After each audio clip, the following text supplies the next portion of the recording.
So, to continue, for our third model of our framework for the practice of community engagement, meron tayong diffusion of innovation. This defined as the process by which an innovation is communicated through certain channels over time among members of a social system.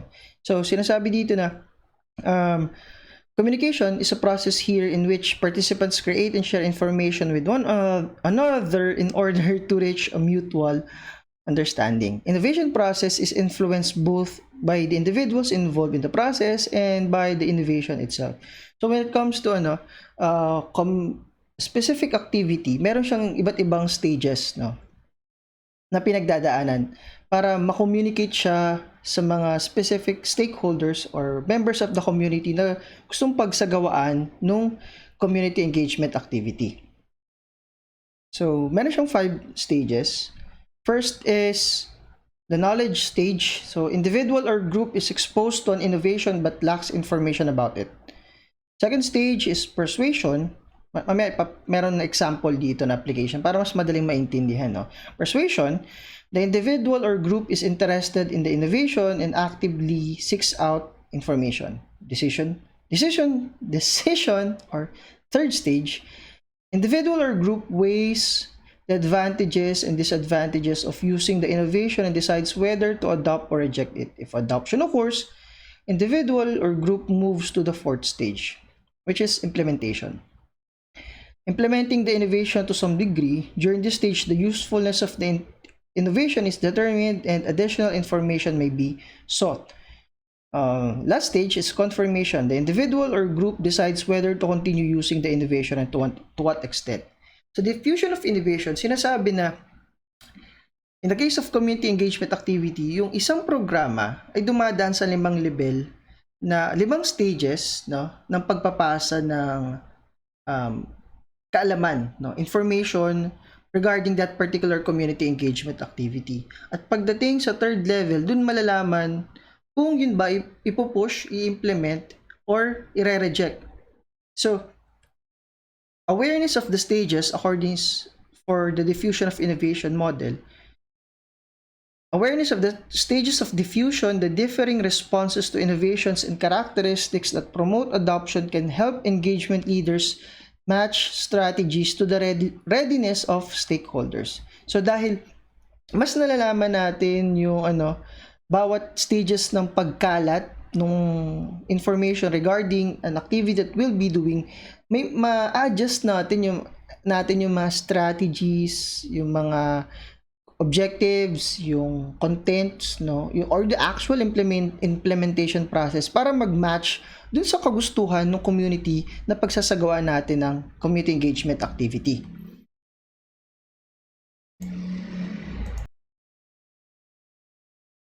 For an example, so let's assume na yung community engagement activity natin ng health promotion campaign. So at the first stage, which is knowledge level, raising awareness about severity of health problem. So again, dito, exposed dun sa innovation, which is health awareness campaign on health problem, pero individuals or yung community na pagsasagawaan nyo ng activity na to ay walang ibang alam, mas malalim na ideya dun sa gagawin yung activity. Second stage is persuasion, transforming awareness into concern for the problem. Ibig sabihin, so kayo as a community engagement, dahil nakita nyo na may interest yung mga tao, you'll try to personally, no, or create focus group discussions, town hall meetings, para ma-persuade sila na ito yung mga nangyayari, ito yung mga statistics, ito yung mga problema without us even realizing. So, ito yung mga pwede natin gawin para mag-raise ng awareness, no? Transforming awareness into concern for the problem. Hindi na lang siya aware kayo, pero may sense of may sense of concern, no? May sense of parang empathic na kayo dun sa idea, sa promotion campaign, sa community engagement activity na ito. Third stage, so dahil may certain level of concern na kayo dun sa community engagement activity, decision making na ito, decision level, establishing a community-wide intervention initiative wherein magsasagawa na kayo ng malawakang information dissemination to in promoting in terms of health promotion campaign. So nagsimula kayo sa, let's say, flyers lang, raising awareness or social media ads, then pumunta dun sa app, meron na kayong mga focus group discussions through persuasion, no? Then decision making or decision level, nagsagawa na kayo ng actual na community-wide intervention initiative para i-promote yung health promotion campaign. So, kung i-accept ng community yung ginawa nyo at nakita nila na, may natutulong sa akin to, itong innovation na to, itong community engagement activity na to, sa implementation stage, you're developing the necessary infrastructure so that the provision of services remains extensive and constant in reaching residents. Ibig sabihin, na in-accept nila yung benefits na makukuha dito sa health promotion campaign na to. You'll be, let's say, magkakaroon kayo ng weekly, no, consultations, no, sasagawa kayo ng weekly or bi-monthly na health check dun sa lugar, okay? Or magtatap kayo ng isang monthly na mga non-government organizations, health organizations na magsasagawa, no, ng kanilang mga talks regarding in order to provide, no, yan, services that is extensive and again constant in reaching every members of the community. And confirmation stage is evaluation of the project, wherein decides kung after nun nung implementation ay gagawin pa ba nila ulit. So the thing with application of diffusion of innovation, medyo ano lang siya, mahirap intindihin as a model dahil technically ginagamit ito in other aspects din kasi ng academe or even ng research. In-apply lang to sa community engagement activity or engagement per se, practice, because itong 5 stages na to is very integral para mas maintindihan natin kung paano tatanggapin, ano yung mga tamang strategies ni ADA para tanggapin ng mga tao yung gagawin nating community engagement activity mula dun sa 5 stages na iyon. Also, continue ka na din, meron tayong tinatawag na community-based participatory researches. In CBPR, all collaborators respect the strengths that each brings to the partnership, and the community participates fully in all aspects of the research process. It aims to achieve social change to improve social outcomes and eliminate at the very least forms, or at most rather, forms of disparities. May 4 dimensions yung community-based participatory research. So, the context, group dynamics, intervention, and outcomes. Mukha lang madami yan, no? Mukha lang madami. Pero ganito yung gusto niya iparating. So, ito yung mas specific categories. Kumpleto na kasi itong CBPR, Community-Based Participatory Research. Halimbawa, yung konteksto nyo is tawag dito, perceived severity of health issues. Yun yung konteksto natin. So, tas anong particular na group dynamics yung gusto nyong i-assess or gustong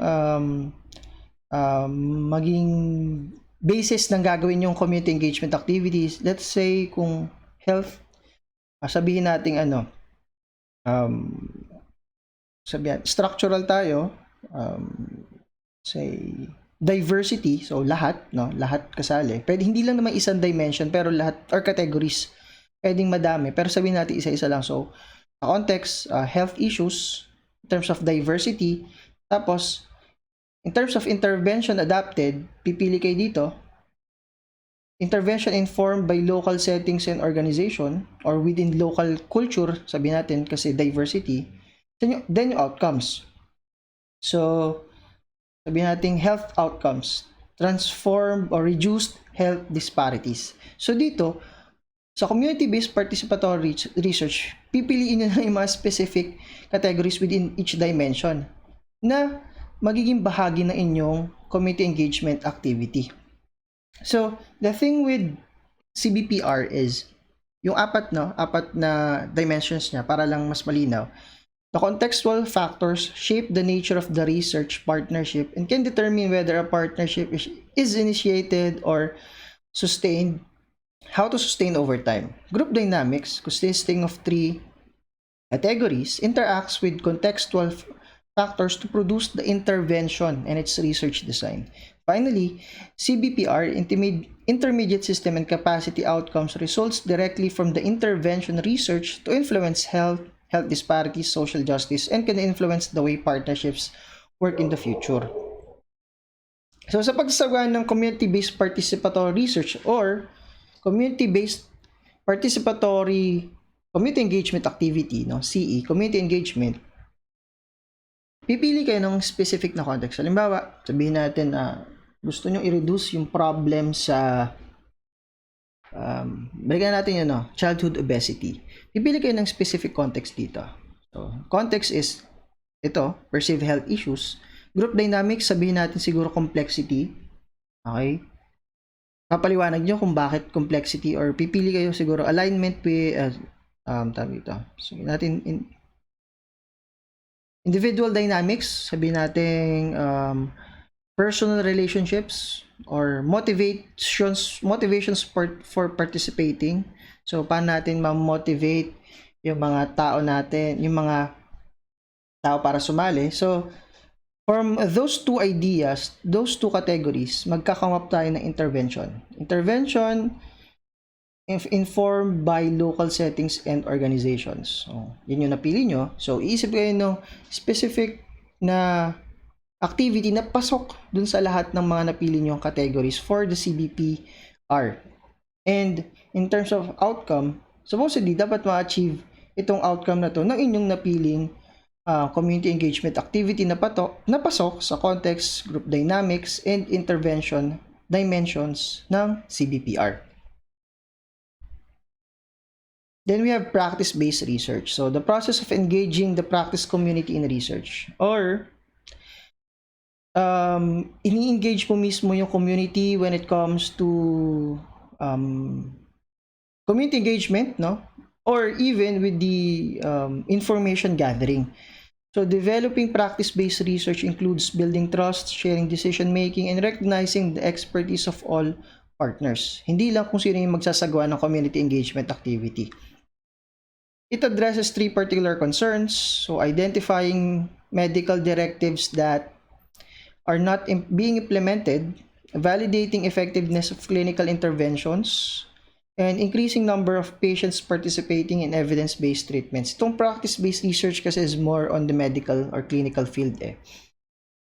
However, when it comes to its 4 key elements, application ng community engagement, magsisimula ka lagi sa problem. What is the concise statement of the problem?